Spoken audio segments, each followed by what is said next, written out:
хөгжлийн RLC хэлгээ үзнэ. За өмнө бид нар фардын хууль дээр ярьсан. Юу ярьсан бэ гэхээр индүүцийн цахилгаан хөтөлбөрч маань соронзон орны урсгалын өөрчлөлт хурдаар тодорхойлогдож байгаа гэж ярьсан. За энэ дээр бидний соронзон орны урсгал гэдэг маань бол BS2-ын эсгэлээр хуржуул буюу эндээс BS үчгэн космос айлт гарч ирдэг. Космос айлт. За энэ альфа гэдэг үнцэг маань соронзон орны индүүц болон хүрээний талбай хоёрын хооронд үнцэг байна. За энэ үнцгийг ирдэг. Хэрвээ энэ хүрээг бид нар эргүүлэх юм бол за энэ хүрээг ямар нэгэн омега гэсэн үнцэг хурдаар эргүүлэх гэж байна. За тэгэх юм бол энэ үнцэг бол яг үгээр өөрчлөгдөнө. За тэгэхээр хэдүүлээ энэ альфа гэдэг үнцгийг омега Т гэсэн хэлбэрээр өөрчлөлөө гэж үзье. За тэгэх юм бол хэдүүлээ одоо соронзон орны индүүц талбайг нь хിവэр нь байлгаж байгаа хооронд хүнзийг нь өөрчлөлнө гэсэн үг. За тэгвэл энэ маань юу болох вэ гэхээр BS космос омега Т гэсэн хэлбэртэй болно гэсэн үг. Эсний үнцгийг нь омега гэсэн үнцэг хурдаар нь өөрчлөе гэсэн үг. Тэгвэл эндээс хэдүүлээ утгаар уламжлал авъя. Хасах.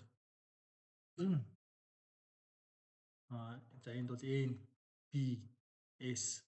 За N гэдэг нь бол одоо орооцын тоо байгаа. Ингэр үржүүлж өгдөг. За тэгээд үрчгэн D космос омега Т бахан dt на гэсэн үг. За эндээс бид нар космосоос уламжлал авах юм бол синус омега Т.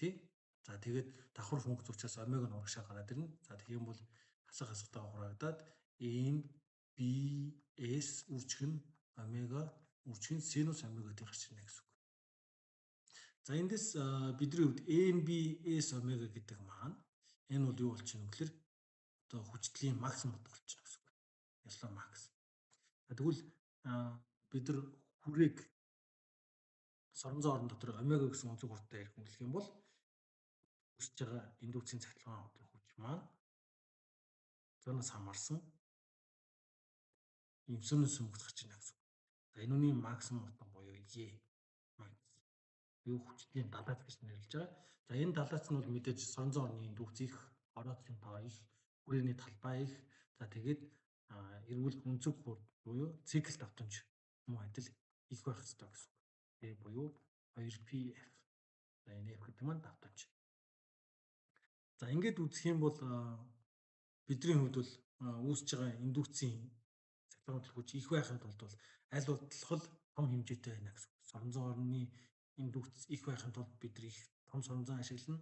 За хүрээний талбайг хэсгэх ёстой. Ингэх юм бол одоо генераторын маань талбай ихсэн гэх мэтлэгээр аль болох яг том хэмжээтэй зүйл байж ич бидний индүүцийн цахилгаан хөтөлбөр хүчний хэмжээг ихсгэнэ гэсэн үг. За энэ бол ерөнхий одоо жишээ нь бидний уурын цахилгаан станц, усан цахилгаан станц, салхин цахилгаан станцын үндсэн одоо цахилгаан хөтөлбөр хүчний томьёо болж байна гэсэн үг.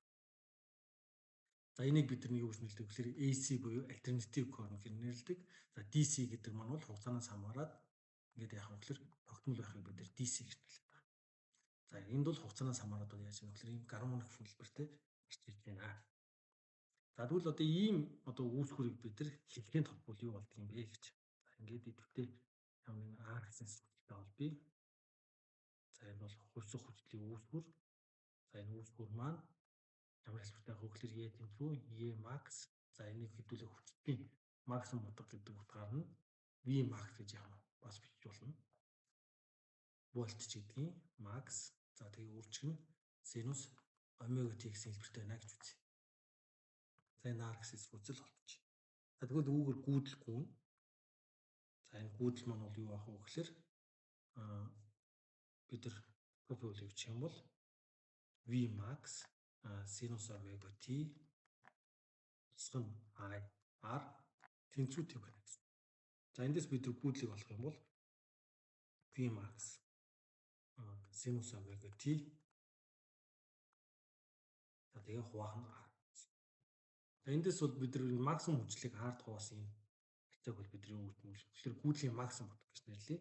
Тэгвэл гүйдэл гэдэг маань гүйдлийн максимум утга үржим синус омега Т байна гэсэн үг. Тэгэхээр бол эсвүүцлэр буюу резисторыг гүйдлийн маань D ямар нэгэн фазаар зүрдэггүй гэдгийг харуулж байна. За энд бол хүчит нь бол юу болох вэ гэхээр шар тэмдэглэлээ гэж бодъё. За тэгвэл хэдүүлээ гүйдлийг ногооноор тэмдэглэх юм бол за энд бол гүйдэл нь ямар ч фазын зөрүүгүй ийм хүчнэ гэсэн. Нэгсний I max гэдэг маань бол V max-ыг хуваах нь нэгсний хүчтэй максимумыг хоорондоо тэнцвэрнэ гэсэн. За эндээс бол бид нар хүчтэй гүйдлийг бол нэг тэмдэгтэр бүсэлсэн ч гэсэн энэ хоёрыг бол хооронд жишиж болохгүй. Яг тэр тус тусдаа өөр хэмжээнд байгаа.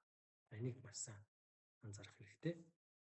Нэгсний энэ дээр бол бид нар I max-ыг тэмдэглэн энэ дээр V max байна гэсэн. За тэгвэл энэ дээр бид нар чадлыг олох юм бол болох вэ гэж.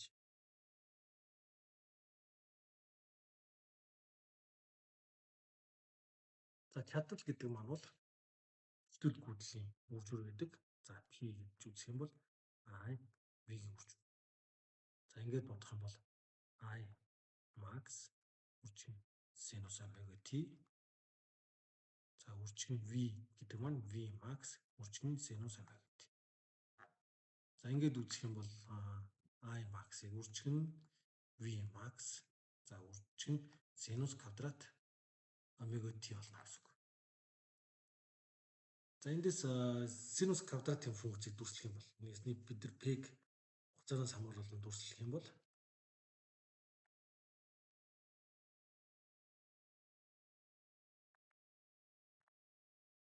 ийм болно гэсэн. За бидний хувьд энд бол нэг үе байх юм бол энд яах гэж байна. Тэгвэл бид нар эндээс чадлын дундад чадал бол ингээ хугацаанаас хамаарах юм бол ийм хэмжээр хөрсөж өөрчлөж. За тэгэх юм бол энийг бидний болох гэхээр дундад чадал болъё. За дундад чадлыг олох юм бол юу болох вэ гэхээр P-г dt-гээр үржүүлээд интеграл заагаад P гэсэн үгд нь хуваана гэсэн. За тэгэх юм бол энд бол юу гарч ирэх вэ гэхээр энэ чадлыг хэдүүлээд ямар нэгэн хугацаанаас хамаарсан мул гэж үзвэл за энэ чадлыг бид нар илэрхийлээд байна. Энийг дундад чадал гэж байна. Нэгсний энэ талбайтай энэ хэсгийн талбай тэнцвэр байх нэг юм биш үнэтэй талбай болно. За эндээс ингээ үзэх юм бол dt-гээр уламжлал хугацааг орлуулах юм бол энд юу гарч ирэх вэ гэхээр 2-ны 1 гараад ирнэ. За тэгэхээр P дундад чадал маань бол юу гарч ирэх вэ гэхээр I max үржин V max за үржин синус квадратын ерөнхийдөө дундаж утга байна гэсэн. Тэгэхээр энэ нь бол 2-ны 1 гарч ирдэг. За энэ 2-ны 1-ийг тус бүрдэн ингээд гүйдлийн максимум утгыг хуваах нь язгуур 2 үржин V max-ыг хуваах нь язгуур 2 гэдэг ингээд орлуулчих юм бол бидний энийг юу гэж өгөхлөр үйлчлэгч утга буюу эффектив гүйдэл хүчтэй гэж нэрлэдэг. За энэ нь ямар хүчтэй юм гэхээр бид нар DC буюу direct current-ээс одоо орлуулан жишиж үзэх юм бол нэгсний гүйдлийн утгыг тодорхойлж байна л гэсэн үг. I max-ыг хуваах нь язгуур 2.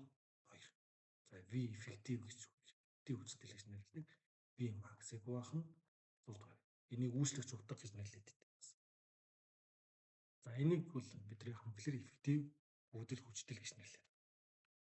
За нэгсний бидний хувьсах хүчлийг ямар нэг юм бүтмэл гүйдлэр төлөөлүүлэн болох юм бол энэ гүйдлийн максимум утгыг яг үгээр язгуур 2 хуваасантай тэнцвэр байна гэсэн ийм утга санаа илэрхийлж байна.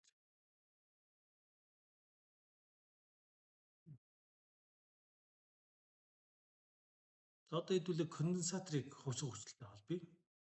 За ингээд Kirchhoff хөлөвчих юм бол V max үржин синус омега T гэсэн конденсатор дээр унах хүчил маань Q хувахан C тэнцвүүдийг юм байдаг. За эндээс цэмэг гэдэг маань өөр юу юм бэ гэхээр dq-гээс dt-гээр уламжлах юм бол бидний хувьд л гүйдэл гарч ирдэг. Гүйдэл. За тэгвэл эндээс цэмгийг болох юм бол Q гэдэг маань эндээс нь ерөөсөө хоёр талаас нь уламжлал авахд гараад ирнэ гэсэн үг. Хэдүүлээ Q хувахан C гэдэг маань V max max үржин синус омега t. Хоёр талаас нь бол болохоор d dt авч. За ингээд үзэх юм бол зүүн гар талынх нь гүйдэл, за нөгөө талд бол синусаас утгаар хамарсан уламжлал авна гэсэн. За ингэх юм бол гүйдэлд зөв v max, за синусаас уламжлал авах юм бол косинус омега t. За утга талаас нь уламжлахаар омега t авах гэхээр бид нар ууж юм уламжлал авахаар үржиж өгнө. Учраас омегад үржүүлж байна. За тэгээд энд c байгаа. Нөгөө талд c гарч ирээд үржүүлж байна. За ингээд бичих юм бол энэ дээр омега үржин c болно гэсэн. Омега үржин c. За бид нар энэ дээр гүйдлийн максимум бодох гэвэл энэ гарч байна. Гүйдлийн максимум. За гүйдэл гэдэг нь бол ямар нэгэн хүчлийг хуваах нь бид нар эсэргүүцлэгч нэлээд байна. За энэ дээр бол ямар нэгэн үйл мэдэгч эсэргүүцлийг бид нар x гэж тэмдэглэж байна. За эндээс ингээ харах юм бол I max бол v max-ыг хуваах нь x ямар нэг үйл мэдэгч эсэргүүцэл байх хэвээр. За эндээс бол x гэдэг нь юу юм бэ гэхээр v max энэ дээр бид нар x-ийг тодорхойлж бичиж өгөх юм бол x гэдэг маань 1 хуваах нь омега c гарч ирсэн. Энэ дээр хүрдүр хуваар нь байршуулагдаад үржигдэж байх юм. Нэгс. За тэгэхээр эндээс тэр x-ийн хооронд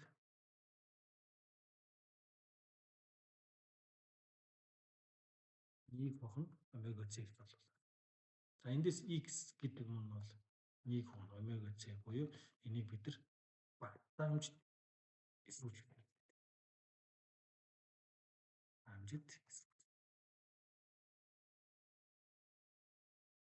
За энэ эсрүүцэл маань бол юунаас хамаарч байна вэ гэхээр конденсаторын багтаамжаас 3, за цикл давтамжаас бол нөгөө талаас модуль 3 хамаарч байгаа. Омега гэдэг маань бол 2πf. Ихэд бол цаанал давтамж байгаа.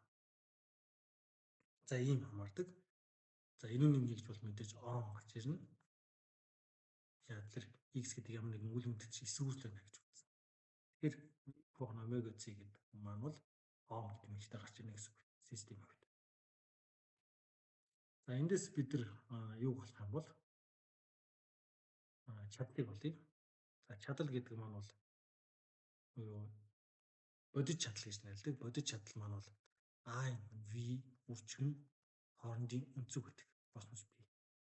За энэ космос p гэдэг маань бол юу болж байна вэ гэхээр бүгдэл хүчтэй хоёрын хоорондох фазын зүрхийг ярьж байгаа. За энэ дээр бид нар фазынхаа зүрхийг олчих юм бол энэ бол бодит чадал. Эндээс бид нар хүчтэй маань юу болж байна вэ гэхээр I max. За хүчтэй маань юу болж байна вэ гэхээр V max. За үржим тэр бол космос омега t. За хүчтэй болохоор синус омега. За тэгвэл хэдүүлээ космосыг синус руу шилжүүл. За ингэ үзэх юм бол бил бол самсан болчихж байгаа. За хүчтэй бол юу болох вэ гэхээр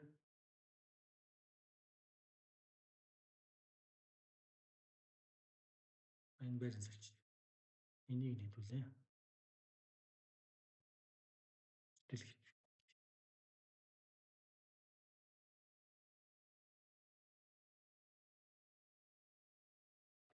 Синус руу. За гүйтэл нь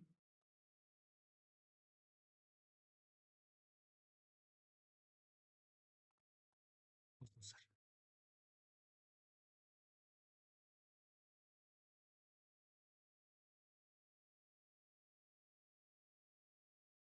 За энэ бол юу юм бэ гэхээр гүйтэл. За гүйтэл бол космосын функц. За тэгэхээр бид нар эндээс бол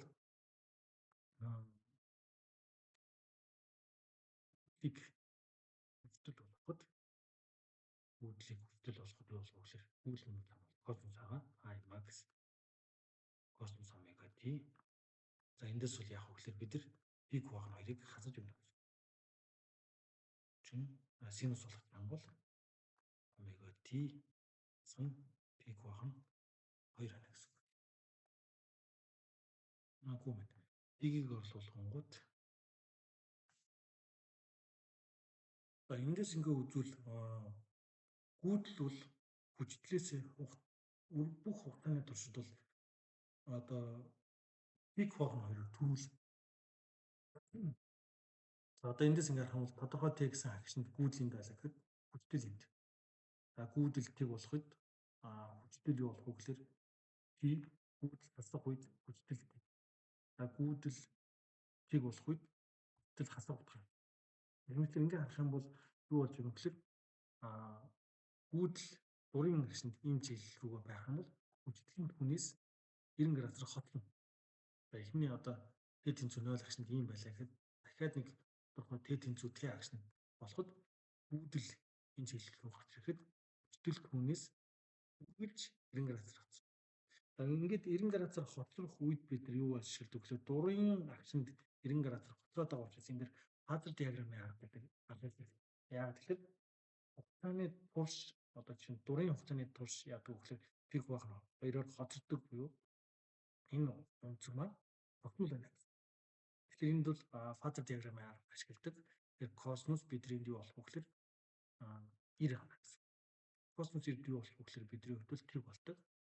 Тэгэхээр энэ гүйдэл хоёрын хоорондох онцгой маань 90 градус учраас бодит чадал бол юу болдог вэ гэхээр бодит дунд чадал маань тэг болдог гэсэн.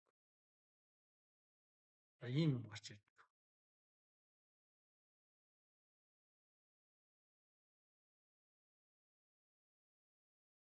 За дараагийнх нь хэдүүлээ авах юм бол оромог авъя. За оромгийг хэдүүлээ хувьсах өрсөлтөд холбоё.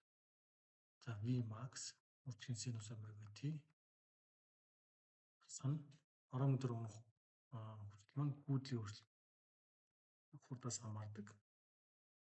Энэхүү. Эндээс ингээ үзэх юм бол v max үржихийн синус омега t үржихийн dt за хуваахан l гэвэл энэ d хайх чинь. За ингээд хоёр талаас нь интеграл авна гэсэн. Тэс нэгээд интеграл.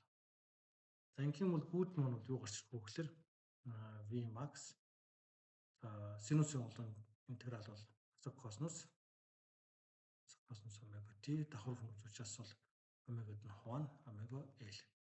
За эндээс бол бид нар гүйдлийн максимум утга маань бол хүчлийн максимум утгыг хуваах нь ямар нэгэн эсвүүл авах хэрэгтэй. За тэр эсвүүлийг ингээ харах юм бол v max хуваах нь омега l харагдана. За тэгэхээр энд омега l-ийн энэ үржирийг бид нар индукцэд эсвүүлж байна шүү дээ. Индукцэд эсвүүл.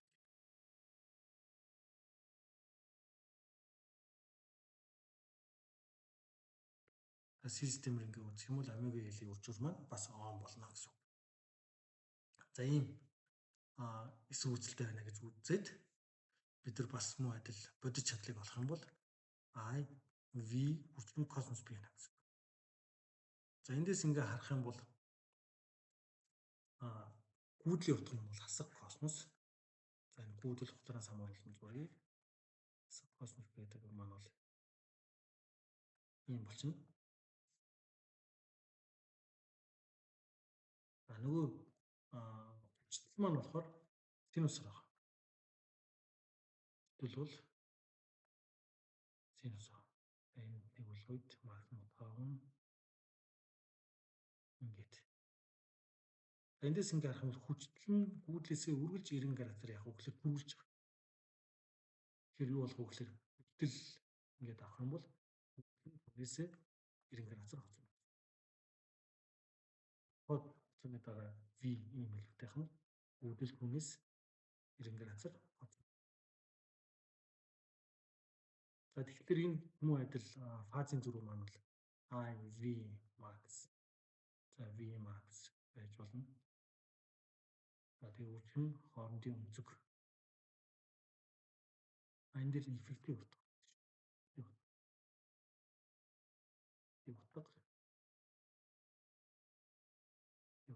Үржим космос 90 градус. Бодит бодлоочсон. Ингээд үзэнгүүт юу болох вэ гэхээр энэ хоёрын хоорондох өнцөг маань тэг учраас мөн адил бодит дундаж чадал юу болдог гэхээр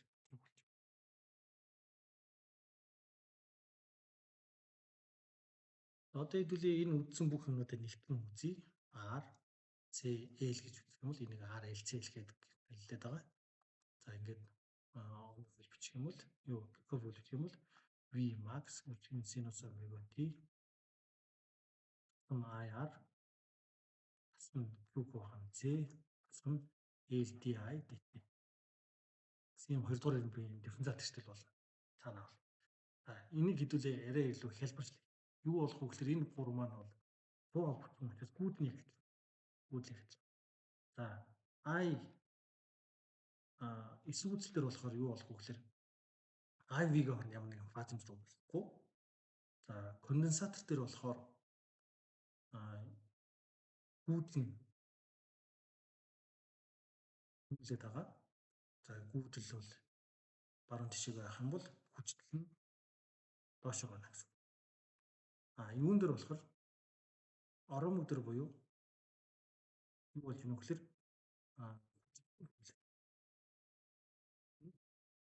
зэсэд хүрэлт. Тэгэхээр энэ одоо гурав маань бол гурван ижил гүйдэлтэй учраас энэ гүйдлүүдээр ингээд цуул нийлүүлэх юм бол ингээд гурваа гүйд адилхан гэж үзэх юм бол VR сүүл рүү хүчтэй нь баруун тишээ байх юм бол VC доошогоо VL орон дээр хүчтэй дэшиг. За ингээ харуул VL VC хоёр маань бол 180 градусын фазын зөрүүтэй болоод эндээс ингээ үзэх юм бол зөрүү VL-с хасах VC дэше гарч ирээд баруун тишээгээ VR болж өгöd энэ хоёрын нийлбэр өглөөр бидний энэ дэр бид нар максимум хүчтэй тавлаа гэвэл максимум хүчтэй гэвэл эффектив хүчлээр нэрч байна гэсэн. За тэгээд бид нар энийг бүгдийг гүйд нь яг тогтмол учраас бол тэгээд энд бол цаана I хүчин ямар нэгэн Z гэсэн. За энэ дэр бол бид нар бүрэн хэлний омын хүч эсвүүцлийг Z-ээр тэмдэглэдэг. За энэ бол цаанаа бол юу болчихж байна вэ гэхээр I хүчин X L-с хасах нь X T болчихно гэсэн үг.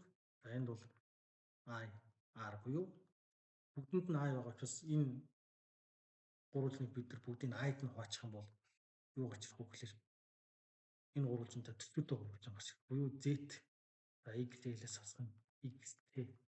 За тэгээд R гэсэн ийм гурвуулжин гарч ирнэ. Тэгээс энд phi үнцтэй байх юм бол энд мөн адил phi гэсэн үг. За эндээс phi энэ үнцг маань бол гүйдэл хүчтэл хоёрын хооронд тийм фазын зөрүү бөгөөд эндээс танкс phi гэдэг маань XL-с хасах нь XC хуваах нь R байна гэсэн үг. За резонансын үед буюу чадлын максимум бодохын үед бол энэ одоо phi гэдэг нь бол I хүчин V. За I effective хүчин V effective. За тэгээд энэ үнцэг тэг байхад буюу космос P ах хэвээр тэр үед бол 1 байна гэсэн. Тэгэхээр максимум чадлын үед бол энэ фазын үнцэг бол тэг болно гэсэн. Тэгээ эндээс тэг болохын тулд юу болох вэ гэхээр XL-с хасах XC-ийн ялгаар бол тэг байна гэсэн. Энэ бол резонансын үед ингэж үздэг. За тэгвэл нөгөө талаас бид нар энд Z-ийг олох юм бол Z гэдэг маань бол Pythagorean теоремоор XL-с хасах XC XL-с хасах XC гэхэр чинь 1 кохон omega L хасах нь omega C авш андурч.